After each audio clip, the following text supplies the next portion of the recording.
Apakah kalian tahu bahwa Kerajaan Singasari mempunyai visi besar untuk menyatukan wilayah Nusantara? Halo semuanya, perkenalkan nama saya Cindy Restu Ardelia dari absen 8 kelas 10C. Di kesempatan kali ini saya akan mempresentasikan dan membahas tentang Kerajaan Singasari.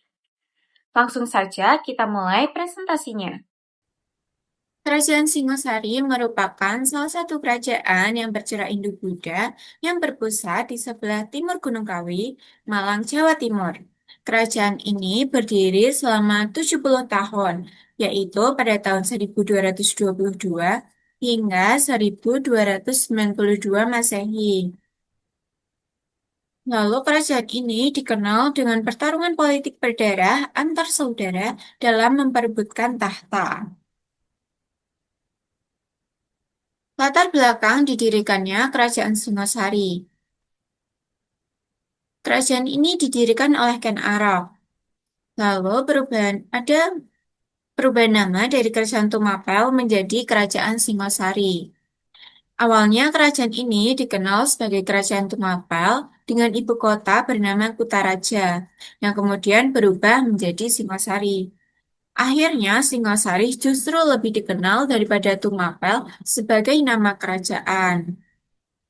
Lalu perjalanan hidup Ken Arok berdasarkan Kitab Pararaton. Ken Arok ini berasal dari latar belakang yang sederhana. Ia dilahirkan dari seorang wanita bernama Ken Arok.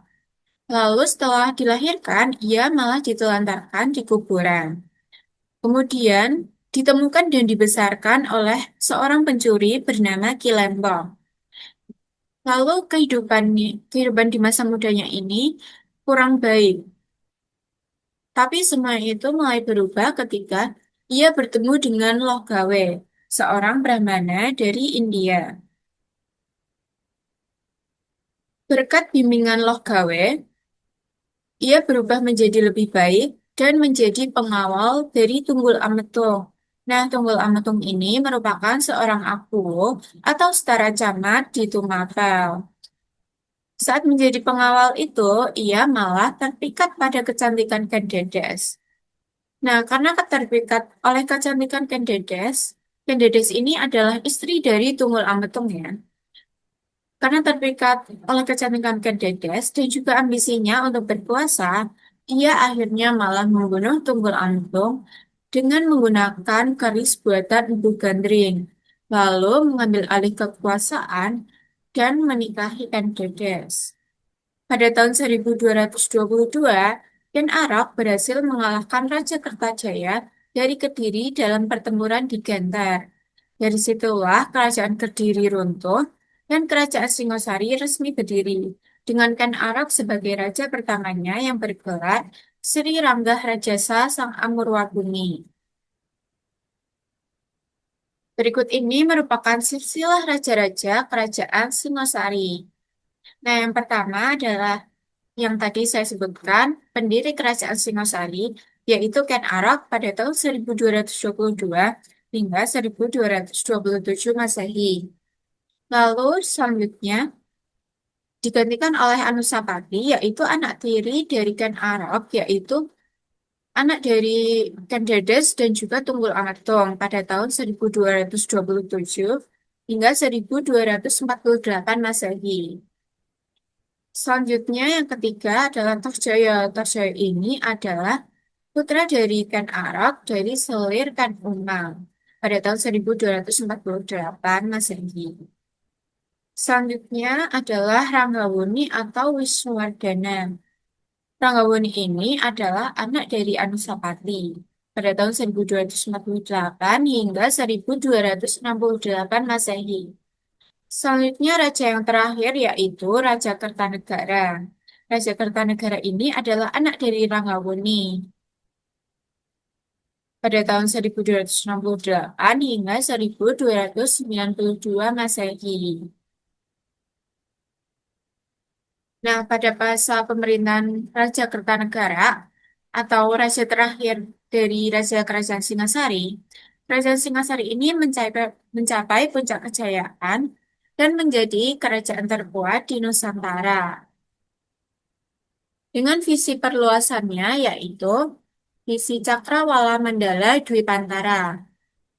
Nah, salah satu upayanya untuk mencapai visi tersebut yaitu dengan ekspedisi Pamalayu yang dipimpin oleh Maesa Anabrang ke Kerajaan Melayu. Ekspedisi Pamalayu ini bertujuan untuk memperluas wilayah kekuasaan dan juga untuk mempengaruhi, bukan mempengaruhi, lebih ke mengimbangi pengaruh Kubilai Khan serta menjalin hubungan baik dengan kerajaan lain. Nah, yang ditandai dengan Arca Amokapasa. Arca Amokapasa ini sebagai hadiah dari Raja Kertanegara sebagai tanda persahabatan ke kerajaan Melayu. Di samping ini adalah gambar dari Arca Amokapasa. Kerajaan Singosari juga berhasil menaklukkan wilayah Pahang, Sunda, Bali, Kalimantan Barat Daya, dan juga Maluku. Nah, ini adalah gambar dari wilayah kekuasaan Kerajaan Singosari. Selain itu, Singosari juga memperkuat politik luar negeri dengan menjalin hubungan diplomatik dengan Raja Champa di Vietnam yang bernama Jayasingawarman III. Nah, selain karena Raja Champa ini memperistri salah satu saudara perempuan dari Raja Kertanegara, hubungan tersebut juga bertujuan untuk mempengaruhi mencegah ekspansi yang dilakukan oleh Kubilai Khan dari Mongol ke Kerajaan Singasari. Dalam bidang ekonomi, Singasari ini, perdagangan dan pelayaran Singasari berkembang pesat karena letaknya yang strategis di lembah Sungai Brantas yang menjadi jalur perdagangan penting. Lalu dalam bidang politik, Kerajaan Singasari memperkuat militer dan juga melakukan pembenahan dalam sistem pemerintahannya. Nah, setelah mencapai puncak kejayaannya tadi, justru muncul berbagai masalah yang membawa Singasari ke masa kemunduran Kerajaan Singasari. Nah, fase kemunduran ini terjadi pada tahun 1222. Keruntuhan ini terjadi akibat tewasnya Raja Kertanegara dalam pemberontakan Jayakatwang. Nah, Jayakatwang ini merupakan Bupati Gelang-Gelang yang masih mempunyai hubungan kekerabatan dengan Kertanegara. Bahkan ia itu menjadi besan melalui pernikahan anak mereka. Namun, ia itu menyimpan dendam karena leluhurnya, Kertajaya yang pernah dikalahkan oleh Ken Arok. Pemberontakan ini dipicu oleh Sultan Arya Wiraraja. Arya Wiraraja ini merupakan mantan pejabat Singasari yang kecewa terhadap Kertanegara. Ia memanfaatkan situasi saat kekuatan militer Singasari melemah. Karena sebagian pasukan Singasari ini masih dalam ekspedisi Pamalayu. Lalu Jayakatwang ini menggunakan taktik dengan melakukan mengirim pasukan kecil sebagai pengalihan, sehingga Raden Wijaya keluar dari pusat kerajaan. Saat pertahanan melemah, pasukan utama Jayakatwang menyerbu ibu kota dan berhasil membunuh Kertanegara. Kematian Kertanegara menandai berakhirnya kerajaan Singasari. Selanjutnya ada konflik eksternal dengan Kubilai Khan.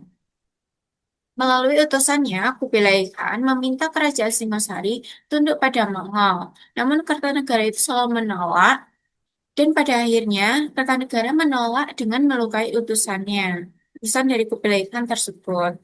Sehingga memicu kemarahan pihak Mongol dan menyerang kerajaan Singasari. Fase kemudian ini juga diliputi dengan kutukan Mpu Gandring. Mpu Gandring pernah meramalkan bahwa keturunan Ken Arok dan Tunggul Ametung akan saling membunuh. Kutukan ini kemudian menjadi dasar konflik politik dan perebutan kekuasaan di kerajaan. Nah, selanjutnya ada peninggalan-peninggalan kerajaan Singasari. Nah, yang pertama adalah Candi Singasari. Candi ini diyakini sebagai pendarmaan Raja Kertanegara. Arsitekturnya ini bercorak Hindu-Buddha dengan relief yang tidak terlalu banyak, namun memiliki bentuk yang kokoh dan megah. Candi Singosari menjadi simbol kejayaan sekaligus akhir dari Kerajaan Singosari. Selanjutnya ada Candi Kidal. Candi Kidal terletak di Desa Rejo Kidal, Tumpang, Malang, dan dibangun sebagai tempat pendarmaan Raja Anusapati, putra dari Ken Arok. Keunikan candi ini terdapat pada relief Garuda yang melambangkan pembebasan, kesetiaan, dan pengabdian. Selanjutnya ada Candi Jago. Candi ini berada di Kabupaten Malang. Tujuannya untuk penghormatan Rangabuni atau Wisnuwardana.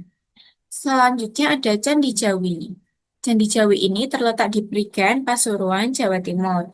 Sejarahnya tercatat dalam Kitab Negara Kertagama. Candi ini dibangun atas perintah Kertanegara sebagai tempat ibadah umat Siwa Buddha, serta menjadi tempat menyimpan sebagian abu Raja Kertanegara. Selanjutnya ada Arca Dwarapala.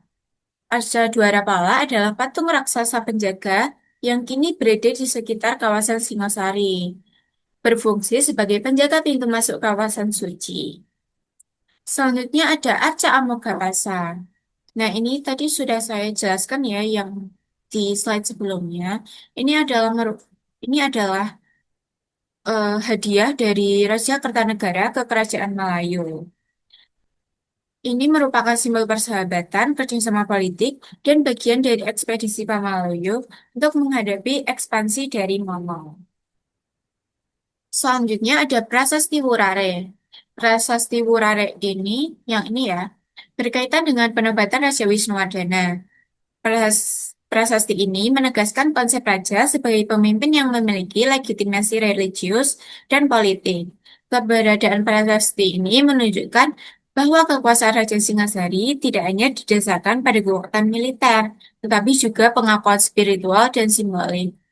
Nah, yang patung ini atau arca ini merupakan arca Mahaksobya.